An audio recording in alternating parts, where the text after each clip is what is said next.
இந்த தமிழ்நாடு சட்டசபை நிகழ்ச்சிகள்லாம் வந்து பார்த்திங்கன்னா, இதுக்கு முன்னாடி பல ஆண்டுகள் வந்து நடந்துட்டுருக்குது. அப்பவும் ஆளுங்கட்சி, எதிர்க்கட்சிகள்லாம் இருந்துட்டு இருந்திருக்குது. விவாதங்கள் நடக்குதுன்னு எப்போ தெரியும்னா, அடுத்த நாள் நியூஸ் பேப்பரை பார்க்குறப்ப தான் தெரியும். ஆனால் இப்போ என்னென்னா லைவாக போட்டாங்க. அதனால் வந்து சபாநாயகர் எப்படி பேசுறாரு, ஆளுங்கட்சி எப்படி பேசுகிறாங்க, எதிர்க்கட்சிகள் எதற்கு அப்படி பதில் சொல்கிறாங்க, வெளிநடப்பு எப்படி சொல்கிறாங்க அப்படிங்கிறதெல்லாம் மீறி மக்களோட வரி பணத்தை எவ்வளவு கேவலமாக வந்து இந்த அரசியலால் தேர்ந்தெடுக்கப்பட்ட பிரதிநிதிகளை அங்கே போய் பண்ணுறாங்க அப்படிங்கிற கூத்தும் வந்து மக்கள் பார்க்குறதுக்கு ஏதுவாயிடுச்சு. பட் லைவாக போடுறதுனால நம்ம பார்க்குறோம்.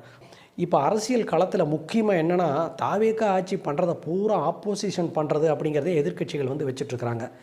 இது வந்து பல வகையான யூகங்களுக்கு வந்து உருவாக்குது. அதாவது எதிர்க்கட்சிகள் வந்து நாங்கள் மட்டும்தான் இந்த ஆட்சி இருக்கணும், நாங்கள் மட்டும்தான் தமிழ்நாட்டில் இருக்கணும் அப்படின்னு சொல்ல வர்றாங்களா, அல்லது ஒரு சினிமா நடிகர் வந்து வந்துட்டார் அப்படின்னு அவங்க வந்து பொங்கி எழுறாங்களா, அல்லது மக்களால் தேர்ந்தெடுக்கப்பட்ட அரசு எதாக இருந்தாலும் அது எங்களோட தான் இருக்கணும் அப்படின்னு நினைக்கிறாங்களா, அல்லது புது ஆட்சி எந்த ஆட்சி வந்தாலும் நாங்கள் எதிர்க்கணும் அப்படின்னு நினைக்கிறாங்களா அப்படின்னு பயங்கர கன்ஃபியூஷன் மக்கள்கிட்ட இருக்குது. இது ஒன்றும் மிகைப்படுத்தி சொல்லக்கூடிய விஷயம் இல்லை. மக்கள் வந்து இப்போ அப்படி தான் வந்து பார்க்குறாங்க. என்னடா இவங்களே இருக்கணும்னு நினைக்கிறாங்க, புதுசாக ஒரு ஆள் வரக்கூடாதுன்னு நினைக்கிறாங்க போல் இருக்குது அப்படின்னு பரவலாக பேச ஆரம்பிச்சிருச்சு. ஸோ அதனால் வந்து நெகட்டிவ் யாருக்கு அப்படின்னா எதிர்க்கட்சிகளுக்கு தான். அது புரிஞ்சுக்கிறாங்களா என்ன அப்படின்னு தெரியல. அவங்களாம் ரொம்ப ஒரு மெச்சூர்ட் பர்சனாக இருக்காங்க, புரிஞ்சுருப்பாங்க அப்படின்னு நினைக்கிறேன். ஆனால் ஆளுங்கட்சியான தப்பு பண்ணாலும் அது எதை பண்ணாலும் ஆப்போசிஷன் பண்ணுறது அப்படிங்கிற முடிவுக்கு வந்துட்டாங்க. ஸோ டெய்லி சென்சேஷனாக ஒவ்வொரு விஷயங்கள் போயிட்டே இருக்குது. பட்ஜெட் கூட்டத்தொடர் ஆரம்பித்ததுக்கப்புறம் எதுக்கெடுத்தாலும் ஒரு சென்சேஷன் நியூஸ். இப்போ லேட்டஸ்ட்டாக வந்து பார்த்திங்கன்னா எம்எல்ஏக்கெல்லாம் வந்து கார் கொடுக்க போகிறோம் அப்படின்னு சொன்ன உடனே கொதிக்க ஆரம்பிச்சிட்டாங்க. எங்கே இருக்குது நிதி, எங்கே வந்துச்சு, எங்கே போச்சு, ஆச்சா போச்சான்னு ஒரே சத்தம். ஸோ நிதி நெருக்கடி இருக்கிறது அப்படிங்கிறது வந்து உண்மை நிலைமை தான்.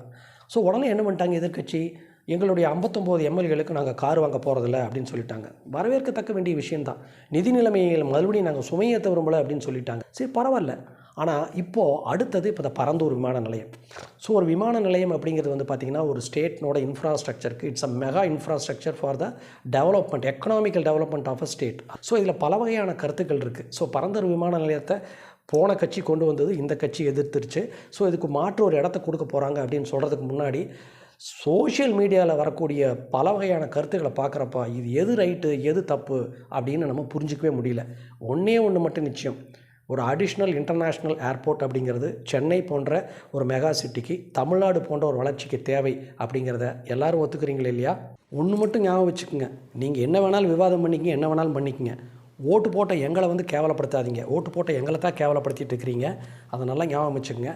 திருப்பி அடித்தோம் அப்படின்னோம்னா மறுபடியும் தாங்க மாட்டீங்க. கேவலப்படுத்துகிறவங்க யாராக இருந்தாலும் பொதுமக்கள் அப்படின்னா கிள்ளுக்கீரைகள் இல்லை, நாங்கள் வந்து deciding factor of a state.